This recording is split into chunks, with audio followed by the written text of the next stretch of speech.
Rise, my apprentice.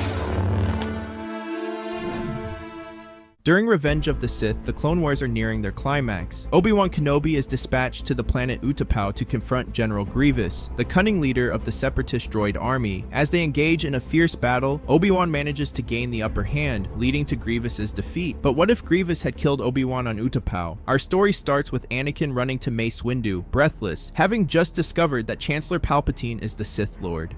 Before Mace can react, they both receive a transmission. In a secluded meeting room, a hologram of Commander Cody appears, delivering tragic news.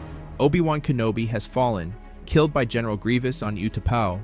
Anakin's mind spirals into turmoil, consumed by anger and guilt. The loss of his mentor, a constant in his life, shatters his composure. Feeling powerless to save those he loves, his grief morphs into a desire for revenge. Determined, Anakin storms off.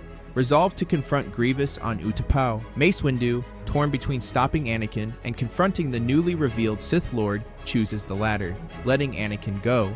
Anakin's ship descends onto the desolate surface of Utapau, the air thick with smoke and the acrid scent of burning metal. The once serene planet is now a battlefield. Towering sinkholes echo with the cacophony of blaster fire and the distant roar of explosions. Anakin steps off the ship, his blue lightsaber igniting with a sharp hiss. His face is set in grim determination, his mind consumed by a singular purpose: avenge Obi-Wan and end the threat of General Grievous. Clones rally around him, their blasters cutting down battle droids with military precision, yet Anakin pays them no mind, his path clear and his pace relentless. Waves of droids swarm toward him, blasters firing in unison, but Anakin is unstoppable. His lightsaber moves with a deadly rhythm, a blur of light cutting through durasteel limbs and torsos. His movements are fluid, precise, a deadly dance of destruction fueled by anger and grief. A hulking spider droid attempts to block his path, its laser cannon charging. Anakin doesn't hesitate. With a leap, he vaults over the droid, his lightsaber slicing through its main cannon in midair before plunging into its central core. The droid collapses in a shower of sparks as Anakin lands gracefully, already moving forward. Each step he takes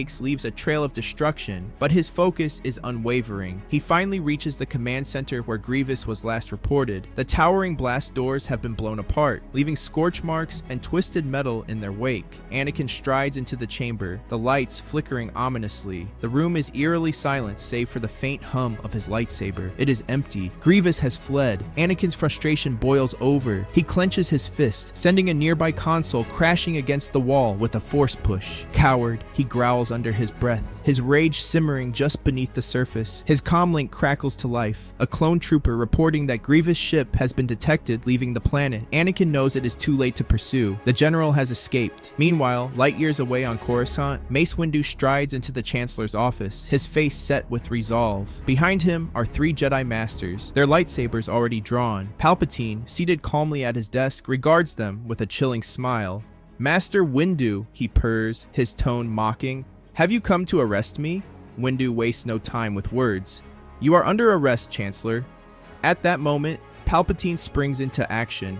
His crimson lightsaber ignites as he leaps over his desk, moving with an unnatural speed that belies his age. The room erupts into chaos. The Jedi Masters rush to engage him, but Palpatine is a whirlwind of deadly precision. Within moments, all three Masters lie lifeless on the floor, leaving Windu to face the Sith Lord alone. The duel is ferocious. Windu channels the darkness of Vapad, his movements sharp and deliberate as he counters Palpatine's relentless strikes. The office becomes a blur of red and purple light, the sound of clashing sabers reverberating off the walls. Palpatine's strikes are filled with the raw power of the dark side, but Windu's mastery of Vapad turns that power back against him. Slowly, Windu begins to gain the upper hand. With a final, calculated maneuver, Windu disarms and kills Palpatine. With Palpatine dead, and the truth of his machinations laid bare, the Republic is thrust into a maelstrom of political and economic chaos. The revelation that the Chancellor orchestrated the very war he swore to end sends shockwaves through the galaxy. The Senate, already divided and weary from years of conflict, is now paralyzed by fear and mistrust. Senators openly question the integrity of their peers, suspecting who might have knowingly aided Palpatine or been coerced into his schemes. The economic state of the Republic is dire. Resources have been been drained to sustain the war effort, with entire systems nearly bankrupt from funding clone armies and maintaining supply lines. Trade routes have been disrupted by the Separatists, exacerbating shortages of food, medicine, and essential goods across countless worlds. Refugee crises escalate as displaced populations flee conflict zones, further straining the Republic's already crumbling infrastructure. The Galactic Senate is in disarray. Senators convene daily to argue over the next steps, but no consensus can be reached. Fear of another authoritarian figure rising to power looms large, preventing decisive action. Many systems threaten secession, citing the Republic's failure to protect them and the immense cost of war. Others clamor for peace at any price, advocating negotiations with the Separatists despite their distrust of General Grievous. Grievous, now fully aware of Palpatine's death, exploits the Republic's vulnerability. He rallies the remaining Separatist forces, spinning the truth to cast the Republic as a corrupted, manipulative regime. The droid armies continue their campaigns, striking vulnerable systems with renewed ferocity. Grievous's leadership ensures the Confederacy remains a formidable threat, further demoralizing the Republic. The Republic's ability to fund the war is on the brink of collapse. The banking clan, once a neutral entity, is revealed to have played both sides under Palpatine's manipulation. With its credibility shattered, the financial system teeters on the edge of ruin. Planets begin defaulting on their debts, and military production grinds to a halt as funds run dry. The clones, loyal to the Republic but weary from endless fighting, begin to feel the strain of inadequate resources and leadership. Without Palpatine's iron grip coordinating the war, the chain of command falters. Meanwhile, peace talks are whispered about, but remain an elusive goal. Many senators fear that suing for peace would mean accepting Grievous terms, potentially legitimizing the Separatists and fracturing the Republic beyond repair. Others push for desperate measures, including conscription of civilians and further taxation of the already suffering galactic population. These proposals only deepen the rift among the Senate and ignite unrest on member worlds. As the Republic spirals toward collapse, there are glimmers of hope among a few idealists who believe the galaxy can rebuild. They argue for dismantling the centralized government in favor of a coalition of autonomous systems, a model reminiscent of the old Republic. Jedi leaders, left reeling from their near destruction and complicit role in Palpatine's war, begin to question their place in the galaxy. They advocate for peace and humanitarian aid, trying to bridge the growing divides between the Republic and its citizens. The Republic stands at a crossroads. With Palpatine gone, the galaxy faces a choice: unite against the ongoing threat of the Separatists, or allow the Republic to fracture under the weight of its failures. The Senate's inability to act decisively and the economic devastation only deepen the uncertainty, leaving the galaxy on the brink of a new, unpredictable era. Anakin Skywalker sits quietly in a dimly lit room on Naboo, cradling his newborn twins, Luke and Leia. Padme rests nearby, exhausted but glowing with a serene joy that Anakin hasn't felt in what seems like a lifetime. The galaxy outside is in chaos, but for this brief moment, their small family feels like a refuge. Yet even in this fragile peace, Anakin's mind is far from at rest. Obi-Wan's death weighs heavily on him, a constant ache that no victory or recognition can soothe. Anakin had lost not just his master, but his brother and closest friend. Despite avenging Obi-Wan by uncovering Palpatine's treachery and saving the Jedi from extinction, the triumph feels hollow. The truth of the war, that it was a game orchestrated by one man, has left him bitter and disillusioned. Anakin wonders if Obi-Wan's faith in the Jedi, in their teachings, and in him was misplaced.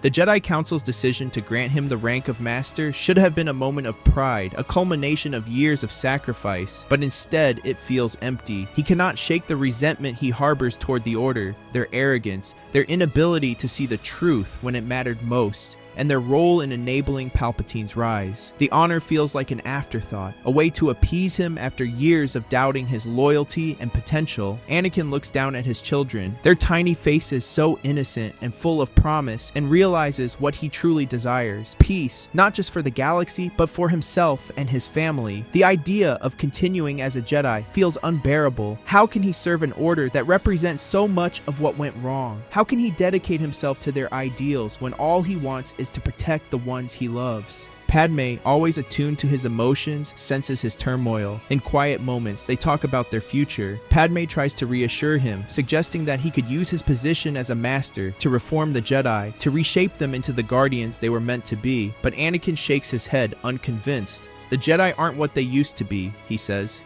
Maybe they never were. I don't know if I can stay and pretend that everything is fine. I've given them everything.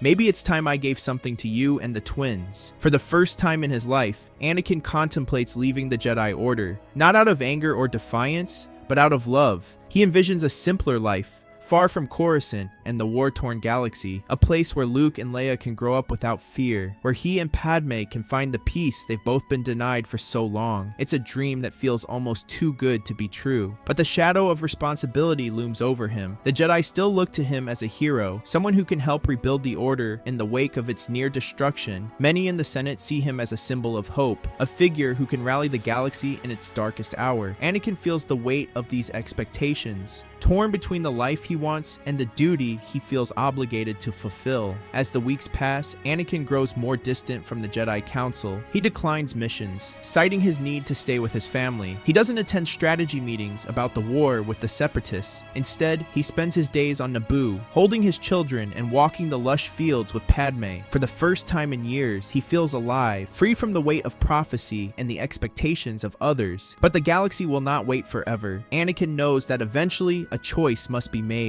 Will he step away from the Jedi, leaving their future in the hands of others? Or will he return to the fight, risking everything he holds dear? For now, he clings to the fragile peace he has found, hoping against hope that it can last. But deep down, he knows that destiny rarely lets go so easily, and that's where we'll leave it for now. Anakin Skywalker, torn between his duty to the galaxy and his love for his family, standing at a crossroads that could shape the future of the galaxy. This is the end of part 1 of our story, but the journey is far from over. If you want to see what happens next, let's aim for 500 likes on this video, and here's where you come in. Do you want part 2 to explore a dark side ending where Anakin succumbs to his inner turmoil, or a light side ending where he carves a path of hope and redemption? Let me know in the comments below. Your feedback will decide the direction of the story, so don't hold back. Thanks for watching, and may the Force be with you.